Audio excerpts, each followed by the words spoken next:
All right, welcome to the studio today. We're going to take a look at the piano roll editor and why the piano roll editor is really important. So last night I was tracking some new things, and I decided to break out the EWI to play some flute parts.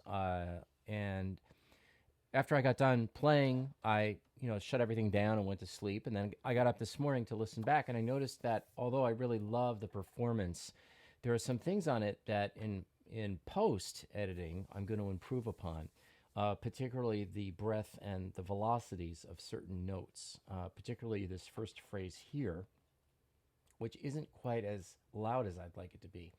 And so we're going to adjust that in the piano roll editor. Now, one of the things that I always tell folks is that if you really want to get good at this, you have to spend a lot of time in the piano roll editor. Any film composer who's writing in the Midi environment is going to be spending lots of time in here working with velocity and expression. So let's listen to the track.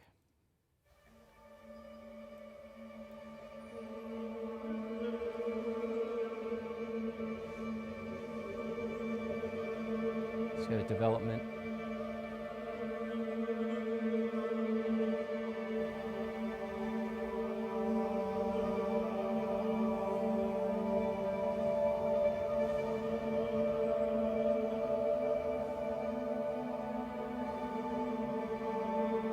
Some choral work, some strings.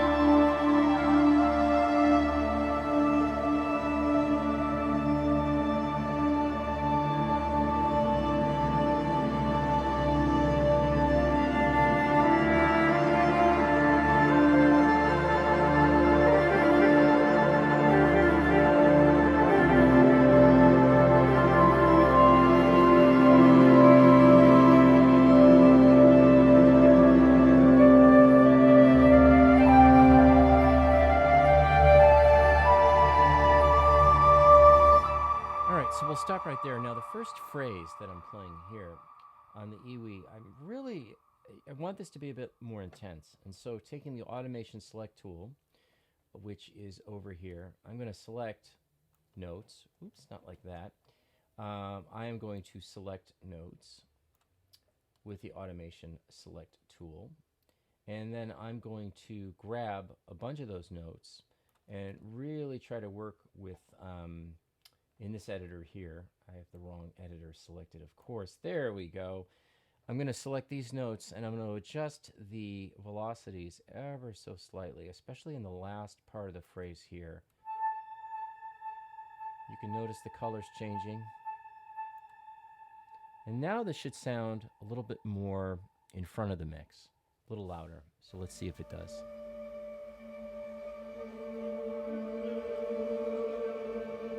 So we're going for a very intense kind of opening with that melodic line.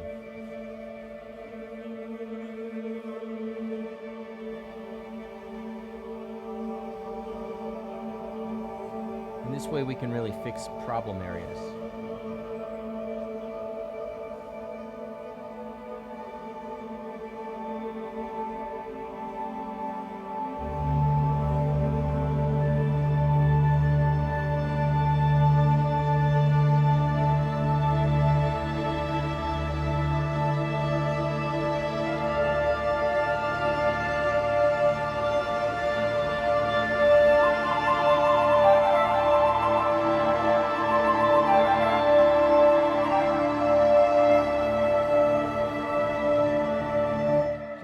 Present there, so let's keep working it. Let's keep working it.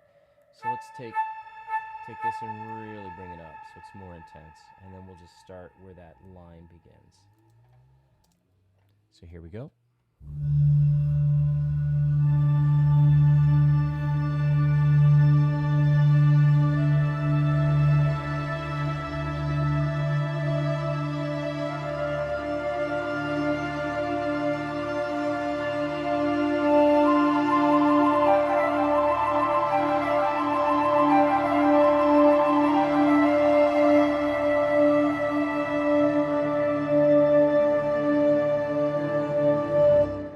it's very, very subtle, but you can really hear the difference in terms of the presence. Now, if we go back down, we can see all of the different MIDI parameters that were transmitted via the EWI into Logic.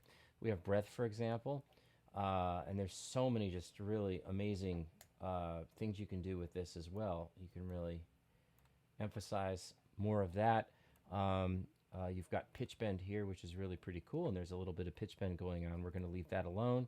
And we actually have some aftertouch as well. So there's quite a bit of portamento as well. There's a lot of various types of MIDI data that get transmitted via the EWI, and that MIDI data can all be manipulated in the hyper editor, the automation MIDI section of the MIDI piano roll window in Logic. So again, it pays to spend a little bit of time in here, especially if you're trying to work on a complicated track where you're playing rubato, as I was, and you're trying to make that really kind of work in terms of a performance. So let's listen to the rest of it. And again, it's just a sketch, just working things out.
Excuse me.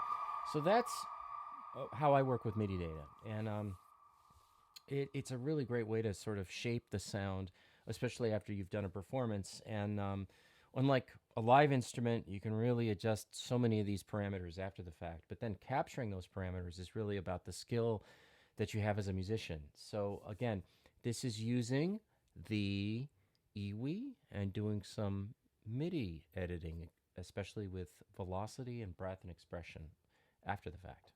Have a great day.